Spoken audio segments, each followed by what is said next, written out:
Welcome back to Blue Collar Speed and Repair. Got the dually in the shop today. This thing has always had a bit of a soft brake pedal. I know the fronts are good. It's got relatively new pads on it. The rear I pretty much ignored because I didn't want to take them apart and I was lazy. When I finally got around to taking them apart, they were metal to metal. So bought all new brake parts from the local auto parts store, from O'Reilly's, and new drums, shoes, hardware, wheel cylinders, the whole bit, right? And got it all together and had a terrible brake pulsation. So these drums on this thing are giant salad bowls. They're huge, and tried to resurface them a couple times. Always ended up with a brake pulsation. So ended up backing the drums off and pretty much relying on the front brakes for a while. Took the drums off of it, put the originals back on, and they pulsated really bad too. So I looked into other companies, other brands, other auto parts stores and stuff for different drums, and I could gamble on another parts store or whatever, and they're, I think, 125, 130 bucks a piece. AC Delco drums I can get, they're $240 a piece, plus shipping and tax and all that stuff. So started doing a little research and decided on companies out there that make rear disc conversions. So I bought a Dana 70 dually disc brake conversion kit from Lugnut 4x4 if you want to check them out. And like I said, 500-ish bucks plus taxes and shipping and all that stuff on AC Delco drums. This kit was $850 and it came with everything: heavy duty e-brake calipers, obviously rotors, all the hardware, wheel spacers, which are actually to space the rotor in to clear wheels. Does not space the wheel out. The wheel stays in the same spot. So I believe these brackets, they go on here, something like that. This goes on here, something like that, for the park brake. Standard pads, hardware, weld-on tabs for the brake lines, and then caliper brackets. So the only thing about this kit is it's for a Dana 70, not a 70 HD. As far as I know, all the wheel hubs, and brakes, and all that stuff from the hub out is the same, but a 70 has a 3.5 inch axle tube. This is roughly 4 inches, which is what the HD has. So we're gonna have to modify these brackets a little bit, which isn't that big of a deal. So uses a 80 to 86 emergency calipers, or a 76 to 78 Cadillac Eldorado. So they have the built-in parking brakes. Same thing for the pads. Rotors uses a van dually rear. So all over the shelf parts if I have problems with anything later on down the road. So we're gonna get this thing jacked up, get the wheels off of it, and see what we're working with here.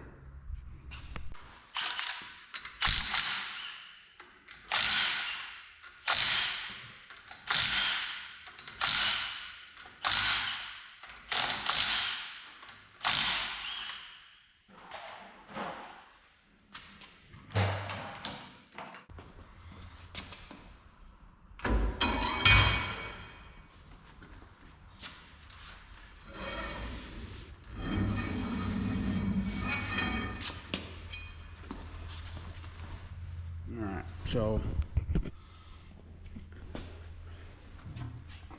these use a best way to do this here. These use a kind of a snap ring and a keyway that hold the lock nut, keep the lock nut from spinning. So pop this little snap ring out, probably have to move the nut a little bit, get the keyway out, and then we can get this nut out of here. Then the whole hub will just slide off. So so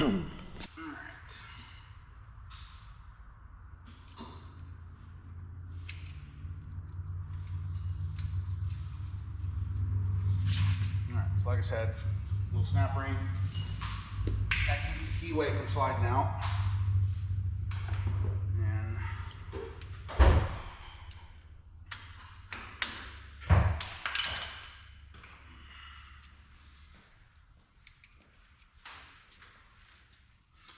there's the keyway. I don't know if we'll need the socket just yet. No, pretty good.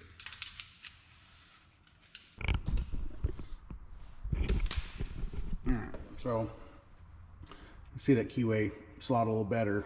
That excuse me, that nut just rides against the inner bearing race. Keep pressure on everything. Bearing preload. So now the fun part, because this thing is extremely heavy. Let's see if we have to loosen this up or not.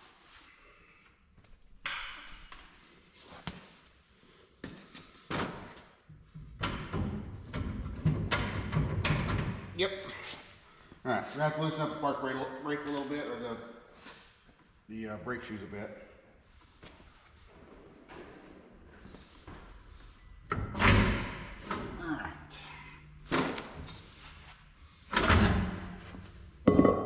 Come on. Move it that way.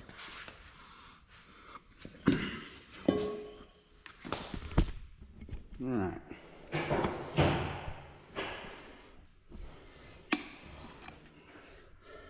This drum has a bit of a lip to it. You can see how cracked up these are. These, again, are the original ones, but it's got a lip that the shoe was hooking onto. So all I did, in case you're wondering, those of you that don't know, this is your brake shoe adjuster. As you turn this spreads out to widen the shoes to get them closer to the drum. So I came in from the back through that little adjuster hole, use the pick tool to push this over. This is the locking tab, keeps it from backing off. So just push that over, which allowed me to get the brake spoon in here through the back and loosen this adjuster up to bring the shoes in. So from here, you need to take the park brake off and maybe be able to get this thing all out as one unit. We'll see.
Take it apart, but I think I might have to. At least this side. So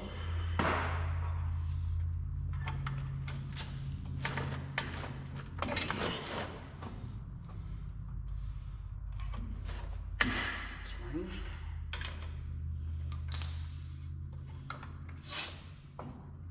Adjuster.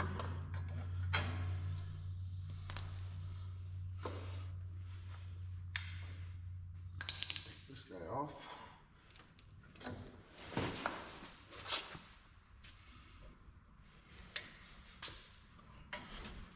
Take this guy off. Take this guy off. Got it. And then this guy.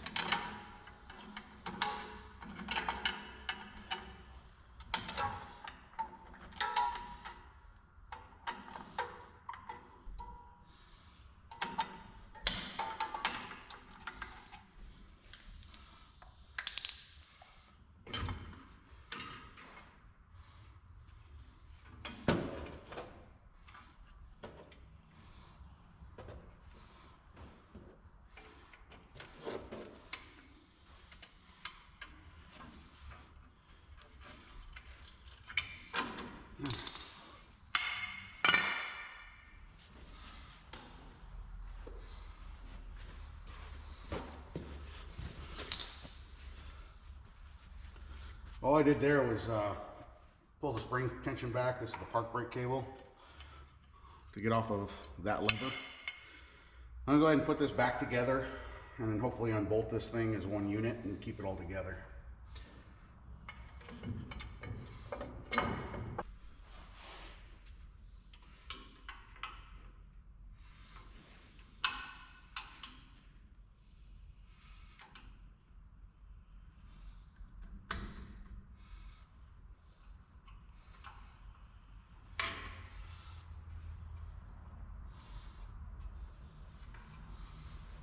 Okay.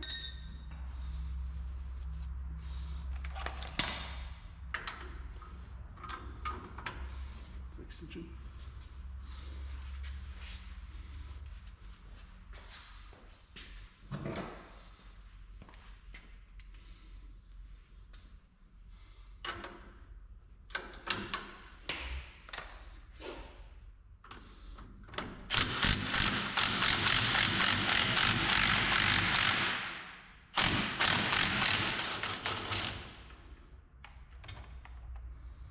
One.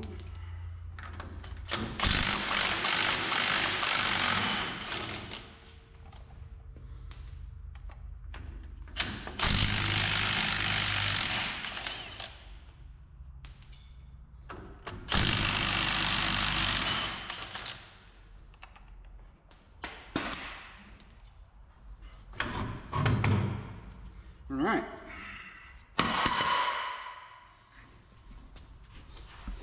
That's that. These studs can go away, I do believe. So,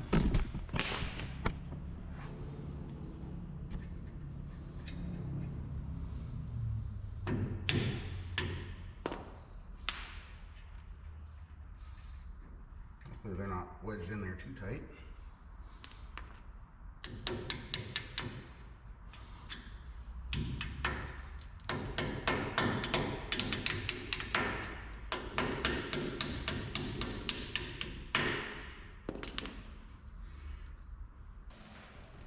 All right, plug your ears.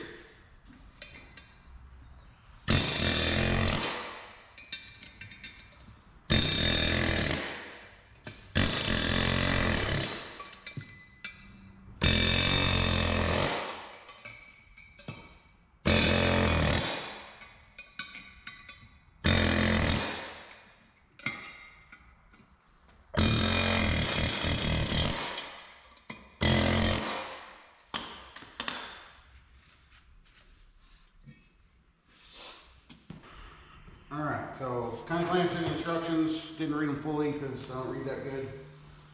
Best way I understand this, we have another seal, don't we, somewhere? Didn't we put it on the shelf over there? I had to replace the seal on the driver's side already, so while we're here, we're gonna swap this seal out. But it's gonna look a little goofy. These go on backwards after we swap the seal out.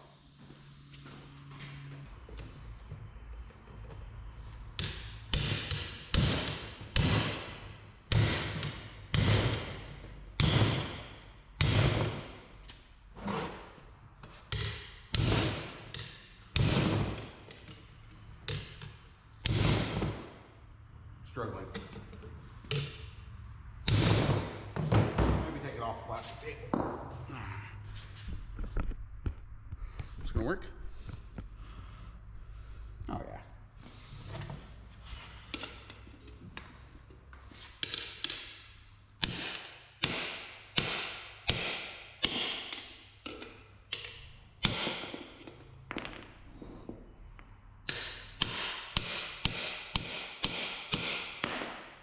Missed it.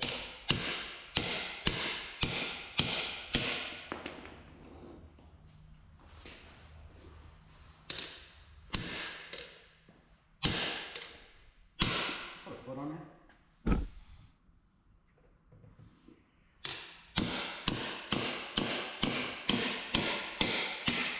Okay. If you don't have an assistant, get yourself one. It's handy. New spot.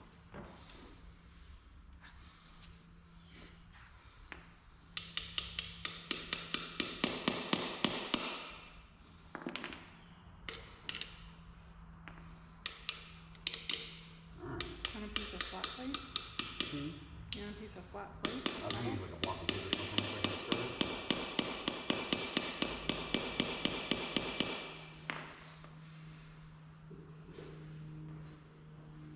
Perfect. Try to drive these things in straight.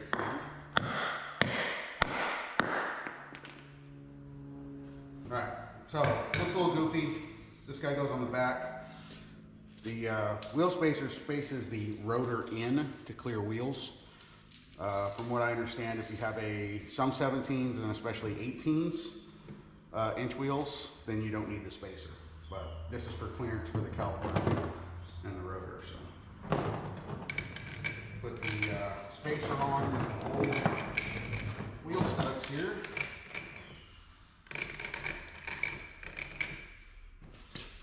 Put this on here because it's not going to help.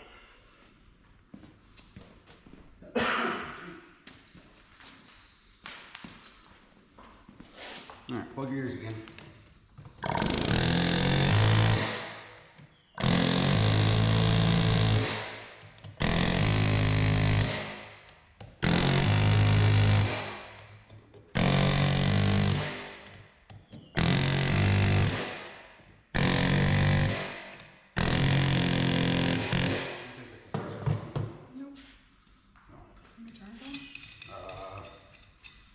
Yeah, let's pump out this air compressor real quick. I want to hit those again.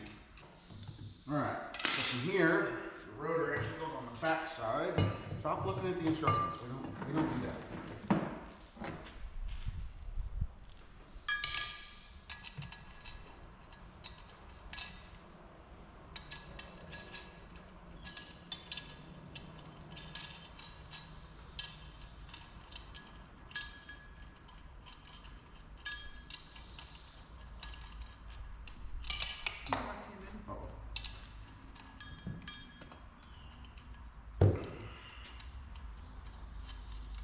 See that? I think it's probably bigger than 3/4. Yep. Might be.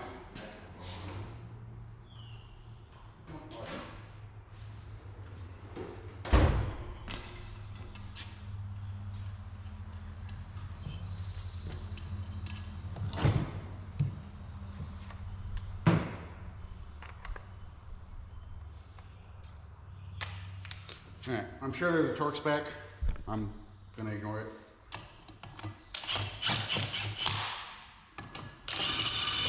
You want to make sure and run them down evenly though. Use your normal crisscross pattern like you would on a wheel.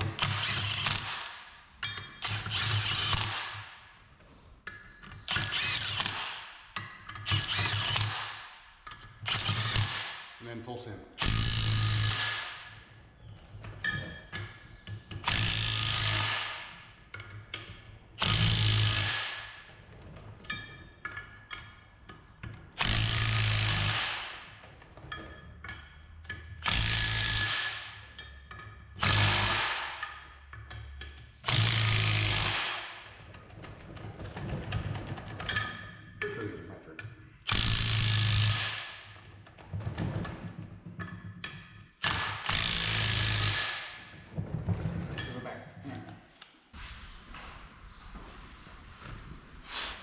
have to cut off that bracket?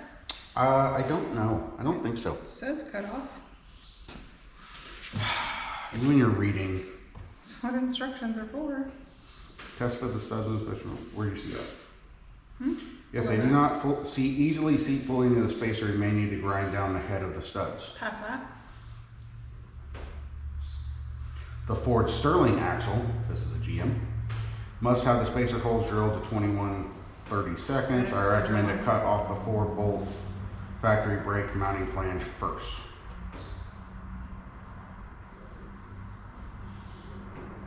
Yeah, that's for Ford Sterling. All right, so let's get this back together, or at least get the hub back on.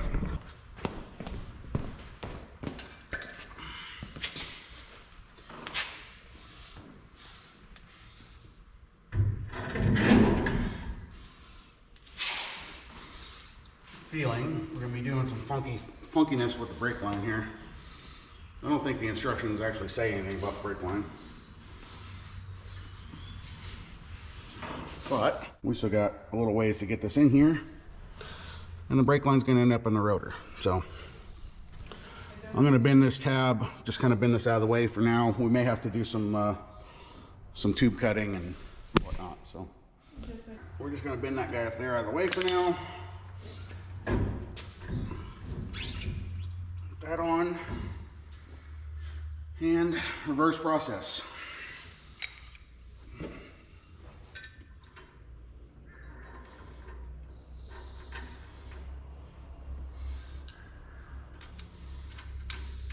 So what holds it in place back there if the 4 bolts don't hold Holds what in place? the backer plate on anymore? Holds what in place? The caliper. Or the rotor. The rotor's attached to the hub, just like the drum was, but there's no backing plate that the shoes were attached to. The shoes were attached to the backing plate that was bolted to the 4 bolts. That's no longer there. We have the new brackets that the caliper's going to attach to.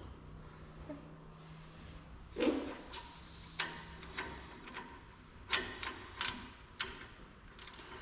we go.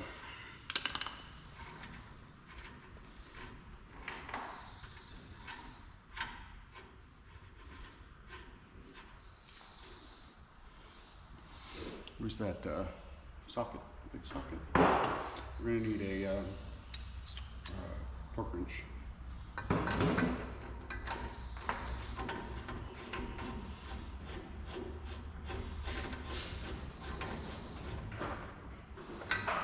We've done this with a hammer and a punch as well. I ended up buying a socket that was supposed to be for this, and then ended up having to adjust the nubs here a little bit. But the torque spec I found, of course, it's conflicting naturally. What I came up with, 150 foot-pounds, and then you back it off to the previous notch. So, like you say, set the preload at 150 pounds and then back it off a little bit. And I don't know if that's 100% correct. It seemed to work without any issues, no like excessive heat or anything like that in the bearings. So, come on, assistant. If you raise that over your head, I'm running.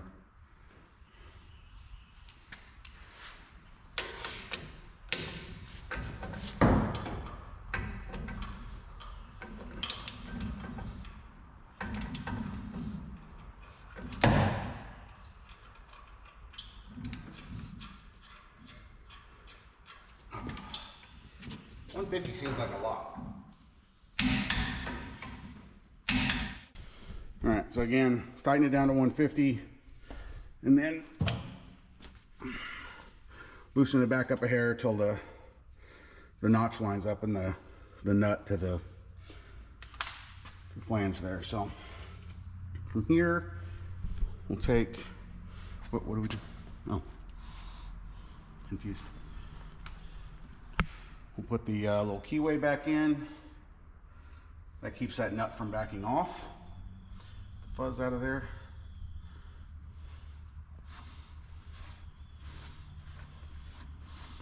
And then this little snap ring just like kind of like locks into the threads to keep the keyway from coming out. So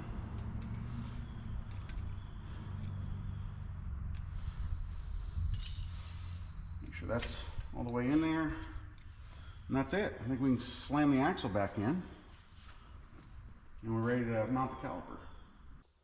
All right, I think next step is we're gonna have to modify these brackets to get them on the calipers, to get the calipers in place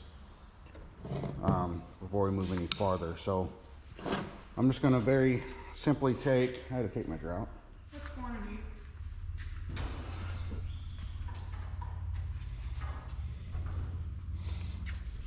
So this should have a 4-inch axle tube. I'll double check it, but and that's on the ground. This is 4 1/8 or so. So I should be able to line this up, remark the radius here, and then just grind it out. So let me double check the axle.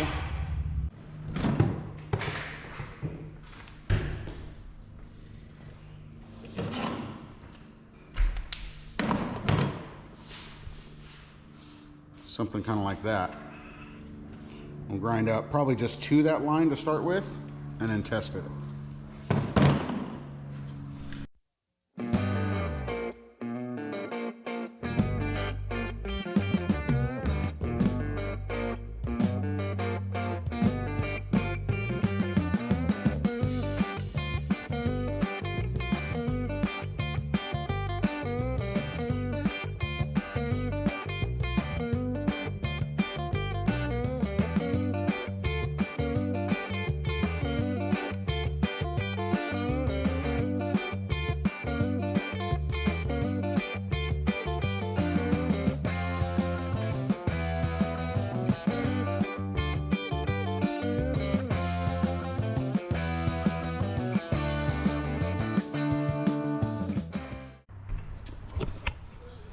All right, this is obviously a lot farther in than needs to be.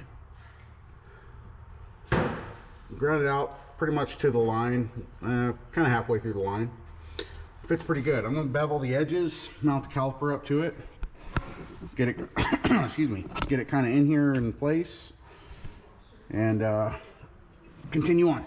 Give me a minute. All right, got it kind of mocked up in place here. I ended up grinding a bevel a little bit because of the way the axle tube has kind of this bevel to it here. So one thing I have noticed, see it, pads come out past the rotor and they kind of flop around in there. The next step is to, according to the instructions, is to hook up a brake line and bleed it before you weld everything in place, so that the caliper and the bracket and everything's centered. It's said to use a nickel to put between the bracket and the caliper bracket here, so that the caliper is spaced correctly. So I think we're gonna get a brake line hooked up and at least partially bleed this side so we can get it centered and see where it's at. I was trying to look up some pictures online about how these pads sit in here, but never really saw anything. It's worse on the bottom, so I may have to change the bevel. We'll see. Kind of, like I said, this is why we're kind of mocking it up here. So let me try to figure out a brake line hooked up, at least bleed some of the air so it'll sit in there kind of firm. And we'll adjust if we need to. So it comes with a rubber brake line and one of those tabs. It comes with a just like a standard rubber brake line that hooks onto there, and then like a weld-on tab. And then the other end obviously goes to here. So we'll have to kind of figure out, play with this a little bit, see which way works best. I feel like, let's see if I can do this. Is that gonna work? Not really? maybe, sort of. All right. So I don't know how this is meant to go. It's got to kind of go that angle, so it's going to have to come up and around, I guess, like that. I don't know if you can see that very well. I don't want it to get into this. So again, the instructions don't really tell you much. Just it says put the caliper in and then hook the brake line up. So I mean, obviously this way you end up under the leaf spring, this way ends up into the axle. So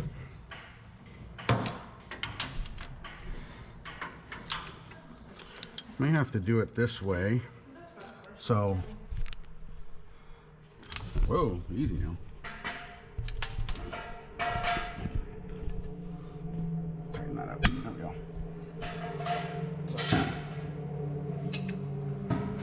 The axle and this leaf spring and this lower bracket all moves together. So thinking if I go this way,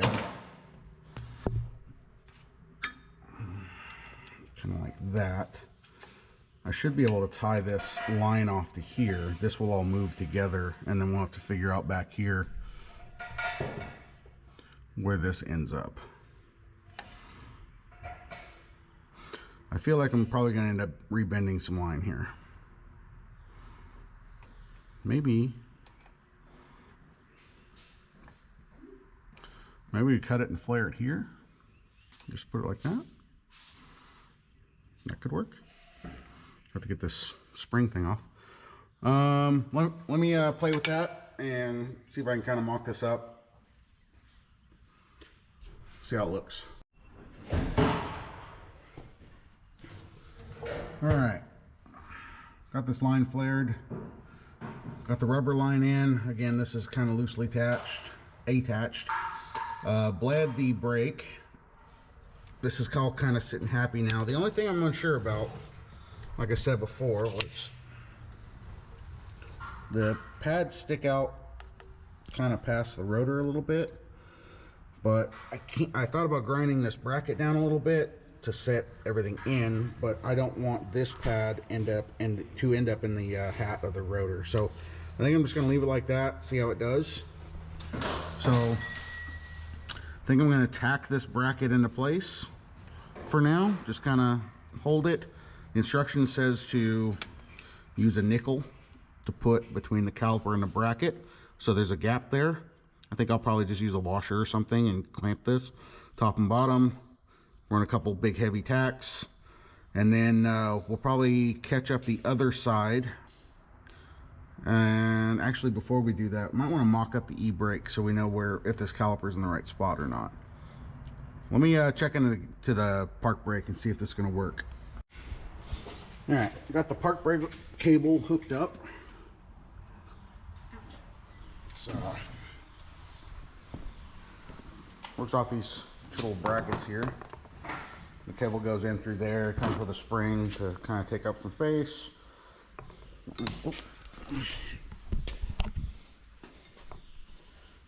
Like that. The cable goes through, attaches to there. Says you may have to cut the cable and adjust it or whatever, but we're going to try without. We got to cut later. It comes with these things. You cut the cable to length, slip the cable through, tighten that down.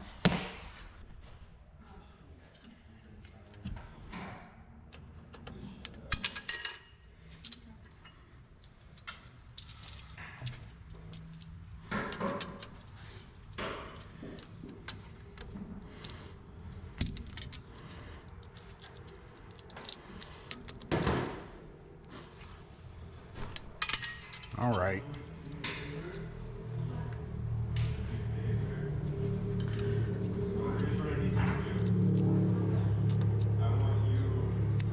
There we go.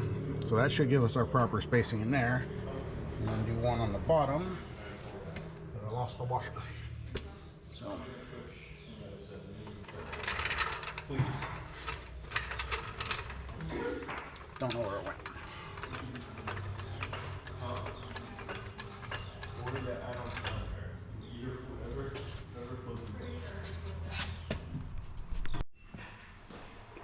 this side's all done. Got caliper in, brackets welded in, e-brakes all hooked up.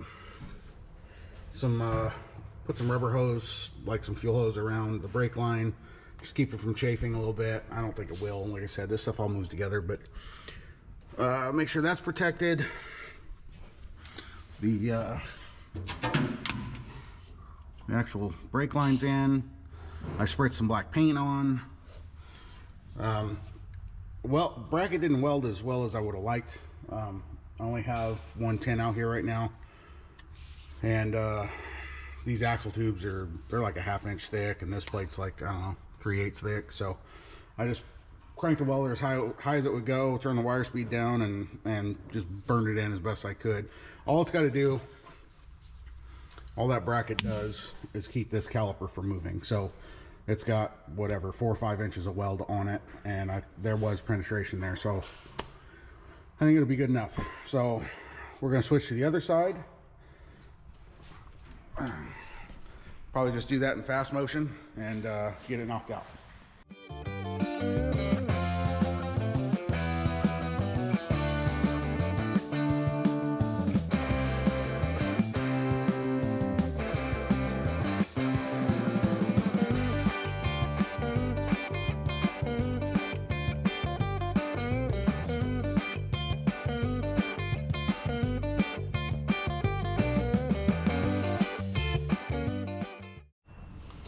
All right, mistakes were made. So if you look at this park brake cable, it comes in from the front like this. The other side came in from the back. So we mounted the caliper in the front so the park brake cable could come around and hook into the bottom of it. That doesn't work on this side. So look through the directions, which say nothing about any of this, and realize the caliper I was going to put on this side has an R on it, right there. So this one's meant for the other side. Now,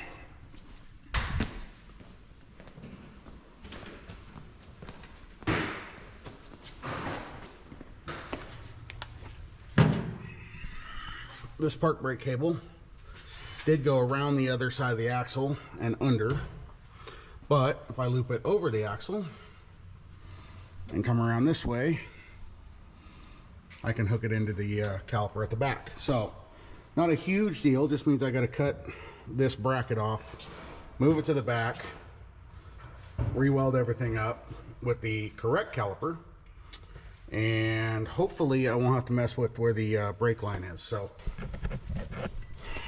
if you're doing one of these kits, pay attention to that.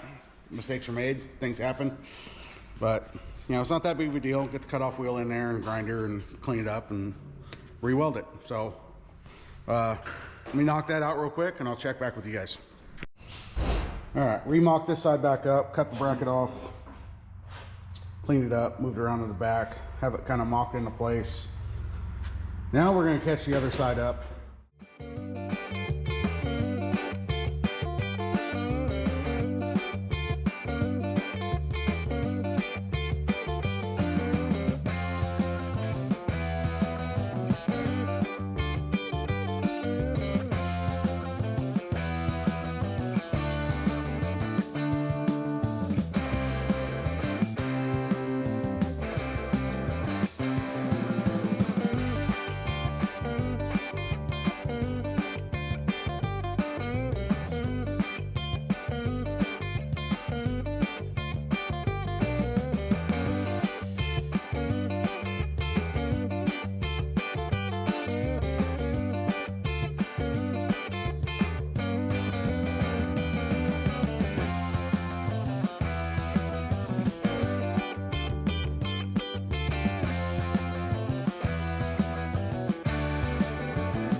All right, got them both together where it makes a little more sense. Calipers at the back on both sides. E-brake cables come from the front. Brake line ended up being right close to the bracket, but it's not going to be a problem. The other side,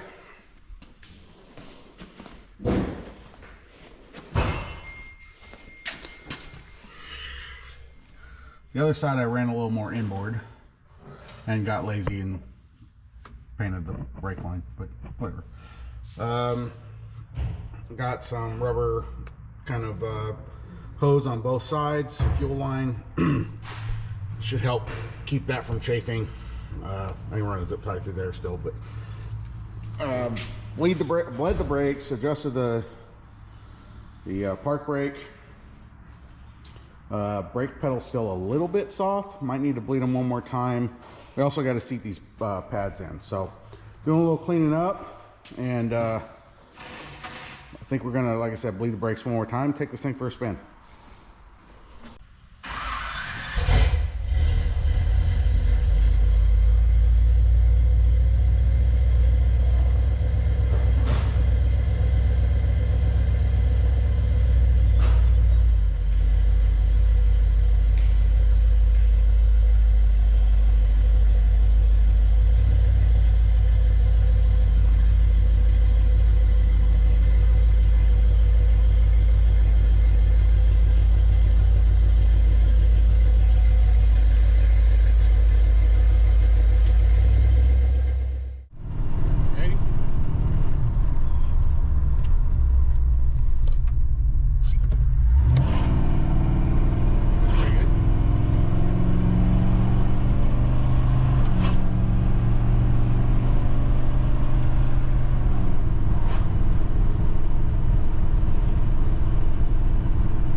Just got back from a drive. Brake pedal feels fantastic.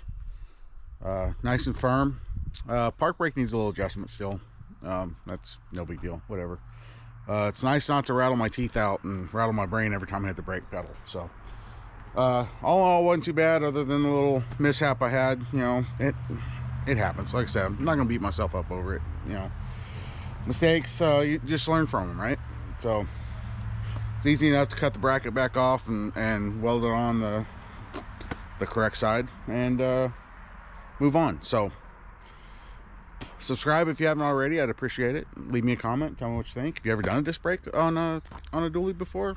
This is my first one. So, and like the video if you would, I'd appreciate it. And other than that, I'm gonna go eat some dinner and take a shower, have an adult beverage.